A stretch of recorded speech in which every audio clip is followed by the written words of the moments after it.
Welcome back to the channel. Today we're back with our Final Fantasy Commander deck profile. Today with Zidane, Tantalus Thief. We posted the more powerful version this morning. This one's a bit more of a budget-friendly version, coming in at just under $150. Zidane likes to get control of your opponent's creatures and give them back to create treasure tokens for yourself. But you don't just have to give them back their own stuff, you give them control of other things you control, along with, using their things in order to do other things with them, such as giving them Myriad. This way, if it is a legendary creature, you get to keep the tokens until the end of turn, but you get to remove their creature by a way other than removal. You can sacrifice them with cards like Fling, and then we just have other ways that we could use the treasure tokens with that, and ways that'll benefit off of that enter the battlefield ability, which I didn't do much of in the more powerful version, but I almost like this one better with the budget version. But that's the general overview of the deck. Let's get into it card by card. Start off, we have Arcane Signet for mana. Assault Suit will allow us to pass around the creature, giving us those treasure tokens when someone else has control of a creature that we controlled. Avarice Totem, exchange control of this and a target non-land permanent opponent controls. This way, like I said, we like to gain control of our opponent's stuff. Let's use some mana to do that, since we're going to be having all those treasure tokens at a certain point. Everhold Purse will allow us to roll a d4, get some treasure tokens, and then pass it around, giving us an extra treasure token for that. Only thing is, you got to be careful. Some people may be better with dice than you are, so be careful that, you don't give it to the person who's ahead in turns. Well, you do have to give it to the person to your right, but like I said, make sure that you're just careful about when you give it to them so you don't upset the rest of the table. Commander Sphere for some mana. Conjurer's Closet. Since his ability does happen when he enters the battlefield, we have plenty of ways to blink him so that we can make sure we keep getting those abilities. And as always, I do like to say with the budget builds, we do still have some $5, $10 cards in here in order to make it a little bit easier, so you know which cards to remove if you're looking to decrease the budget. Coveted Jewel, coming in at 50 cents, enters draw 3 cards. We'll have to draw cards and get 3 mana of any color. Then we get to pass this round in order to give our opponents a little bit of mana there as well. But we get the treasure tokens when they do. Felwar Stone, get that mana. This rope will allow us to get some lands, get some draw power, all things we want to see, along with giving it to our opponents. You don't have to use some mana to use the ability, so this one you don't have to worry about as much as this one, but still does give people lands, helps out the whole table. This is kind of a group hug deck if you think about it. Mind Stone for that mana, Panharmonicon. I mean, if we're getting control of one thing, why not get control of 2 things? Slicer, Hard Muscle. Like I said, we made it quite easy to know what cards to remove in here. Because just removing this card will put you down $38, putting you at almost just over 100 with this deck. But this card is really useful in this deck. Double Strike, Haste, at the beginning of each opponent's upkeep. You may have that player gain control of this creature. So you keep passing around, keep getting those treasure tokens, have a goaded creature. This way, your opponents could fight amongst themselves and they're not attacking you for gaining control of all their stuff and removing their stuff, which everyone loves it when you do. Soul Ring for some mana, Talisman of Conviction for some mana, and Wayfarer's Bauble for some mana.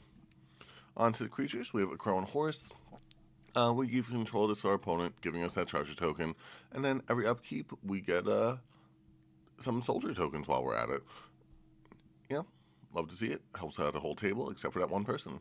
Alexios Deimos of Cosmos, give control of this to another player, get those treasure tokens, have a goaded creature, help your opponents get rid of each other rather than yourself. Brian Stadarm, sacrifice another creature, aka our opponent's creature that we gain control of, in order to deal damage equal to that sacrifice creature's power to target player. Yeah, we need some way to win the game, and some way to remove our opponent's stuff. Captivating Crew, gain control of target creature and opponent controls.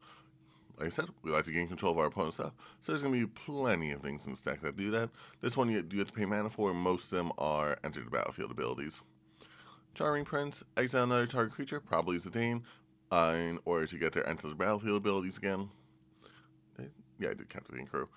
Discerning Financier, get some treasure tokens, get some, choose another player, that player gains control of target treasure you control, you draw a card, so, get treasures, get to draw power, get everything you need.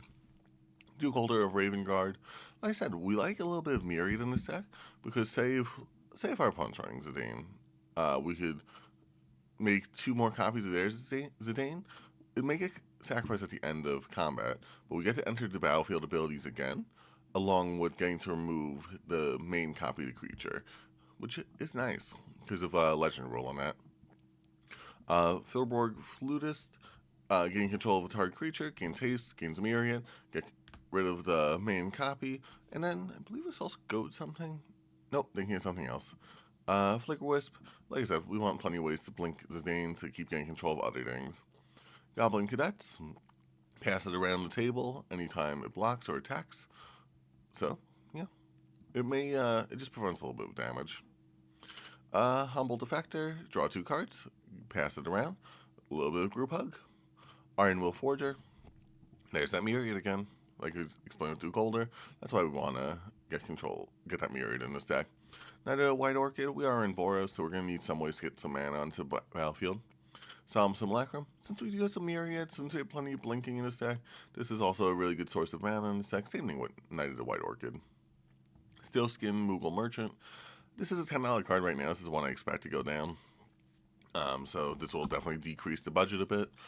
So like, if you just remove this and Slicer, you're at under $100. But you get to give control of your opponent, give your opponent control of something in your deck, and you get to draw a card.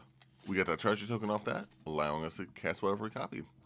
Jolly Balloon Man, create a token copy of your opponent's legendary creature, get rid of that legendary creature, same reason we run the Myriad in this deck. Treasure Nabber, whenever an opponent taps an artifact for mana, gain control of that artifact until end of your next turn. We'll have to pass it back, but when we pass it back, we get that treasure token, but we get control of a Soul Ring for a turn, which is always nice. Yesman, Personal Securitron, keep passing it around, keep getting those soldier tokens? Yeah, soldier tokens. Really nice to see. Like I said, just for the treasure tokens mostly.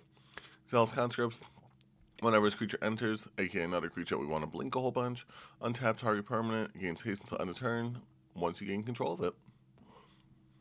Then let me scroll on over to the second half of the deck. Oh, almost scrolled too far. So we have Custody Battle. Enchanted creature has, at the beginning of upkeep, target opponent gains control of this creature unless you sacrifice a land.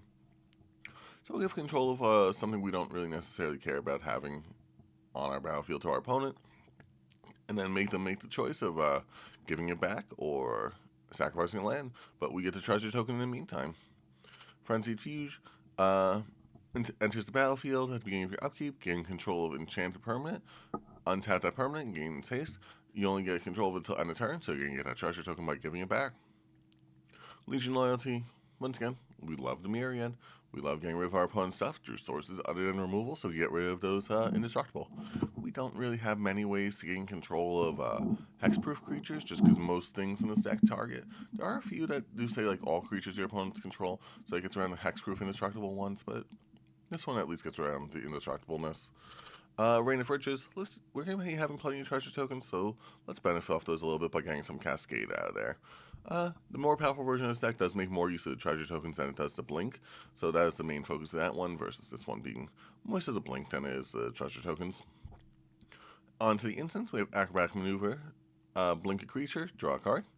Active Aggression, gain control of target creature and opponent controls until end of turn.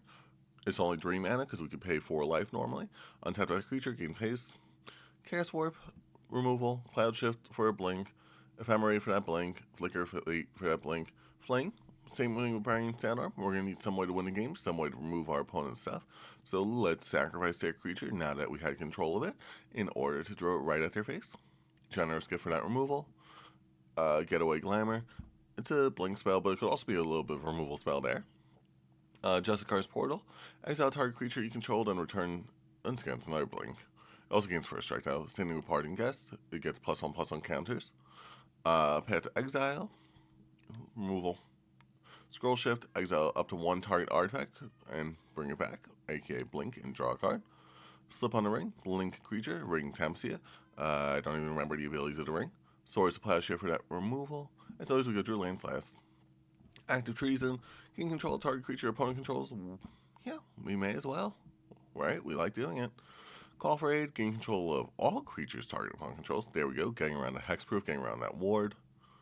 Claim the Firstborn. Gain control of target creature with CMC 3 or less until end of turn. It's only one mana, but it'll get us that treasure token, so it's basically a free spell. And, maybe we'll get rid of their Esper Sentinel, maybe? I don't know. Disrupt Decorum, gold all creatures you don't control.